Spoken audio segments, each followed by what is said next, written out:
तारों तले जिंदगी।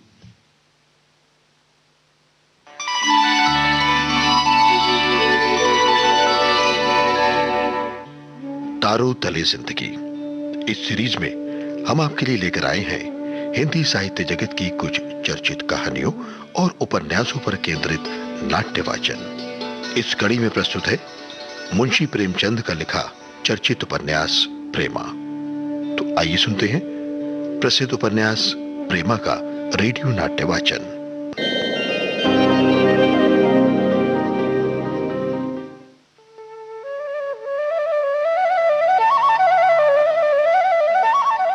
दीनानाथ ने अमृत राय को साफ साफ कह दिया, अगर तुम रिफॉर्मरों की मंडली से मिलोगे तो प्रेमा से हाथ धोना पड़ेगा। पर अमृत राय ने एक ना सुनी। फिर दीनानाथ सोचते विचारते घर गए और सीधे कपड़े पहन मुंशी बद्रीनाथ के मकान को रवाना हुए। पर कहीं लोग मुझे स्वार्थी न समझ ले, यही सोचते सोचते बद्रीनाथ के मकान पर दिखाई दिए। अब सुनते हैं प्रेमा के नाट्यवाचन की 5वीं कड़ी।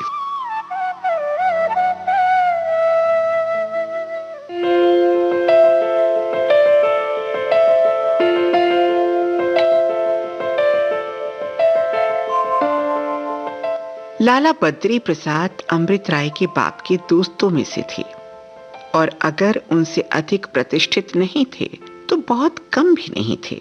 दोनों में लड़के लड़की के ब्याह की बातचीत पक्की हो गई थी और अगर मुंशी धनपत राय 2 बरस और जीते तो बेटे का सेहरा देख लेते, मगर कालवश हो गए और ये अरमान मन में लिए ही बैकुंठ को सिधार गए। हाँ, मरते मरते उनकी बेटी को ये नसीहत थी कि मुंशी बद्री प्रसाद की लड़की से अवश्य विवाह करना। अमृत राय ने भी लजाते लजाते बात मान ली थी, मगर मुंशी धनपत राय को मरे आज 5 बरस बीत चुके थे। इस बीच में उन्होंने वकालत भी पास कर ली, अच्छे खासे अंग्रेज भी बन बैठे और इस परिवर्तन ने पब्लिक की आंखों में उनका आदर घटा दिया था। इसके विपरीत बद्री प्रसाद बड़े धार्मिक प्रवृत्ति के थे। साल भर 12 मास उनके यहाँ श्रीमद् भागवत की कथा हुआ करती थी। कोई दिन ऐसा नहीं जाता कि भंडार में 150 साधुओं का प्रसाद ना बनता हो। इस उदारता ने उनको सारे शहर में सर्वप्रिय बना दिया था।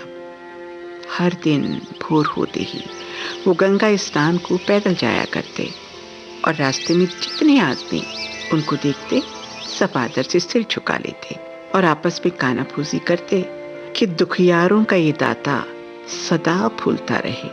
हालांकि लाला बद्री प्रसाद अमृत राय की चाल ढाल को पसंद नहीं करते थे और कई बेर उनको समझाकर हार भी चुके थे, मगर शहर में ऐसा होनहार, विद्यावान, सुंदर और धनिक कोई दूसरा व्यक्ति नहीं था जो उसकी प्राण से अधिक प्रिय लड़की प्रेमा का पति बनने के योग्य हो।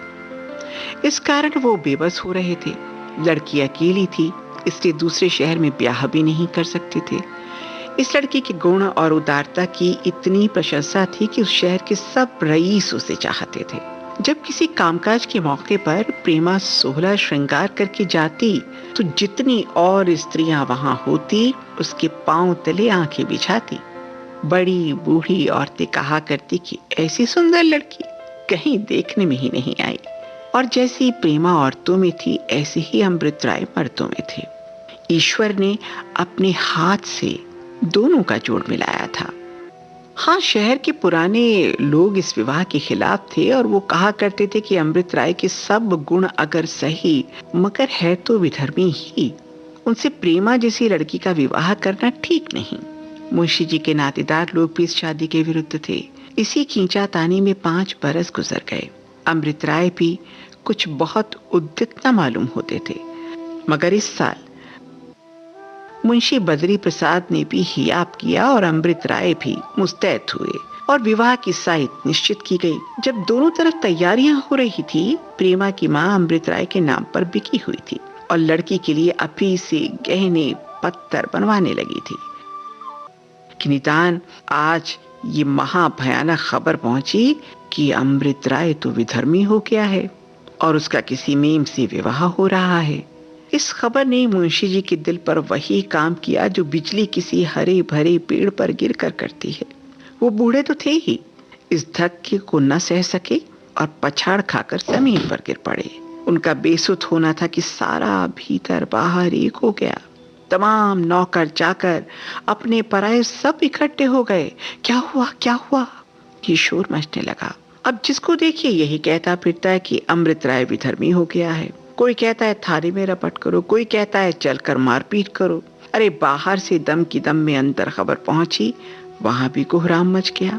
प्रेमा की माँ बेचारी बहुत दिनों से बीमार थी और उन्हीं की जिद थी कि बेटी की शादी जहां तक हो जल्द हो जाए। हालांकि वो पुराने विचार की वृद्ध महिला थीं और उनको प्रेमा का अमृत राय के पास प्रेम पत्र भेजना एक आंख नहीं भाता था।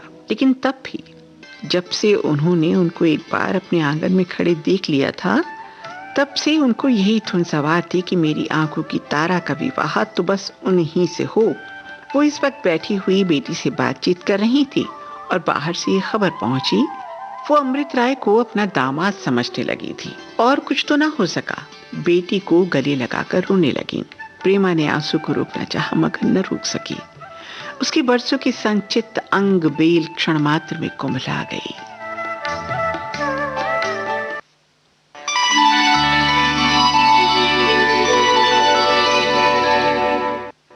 तारों तले जिंदगी। इस क्रम में अभी आप सुन रहे थे मुंशी प्रेमचंद का लिखा उपन्यास प्रेमा का रेडियो नाट्य वाचन। स्वर डॉक्टर ऋतु राजपूत का था और प्रस्तुतकर्ता थी काजल सूरी।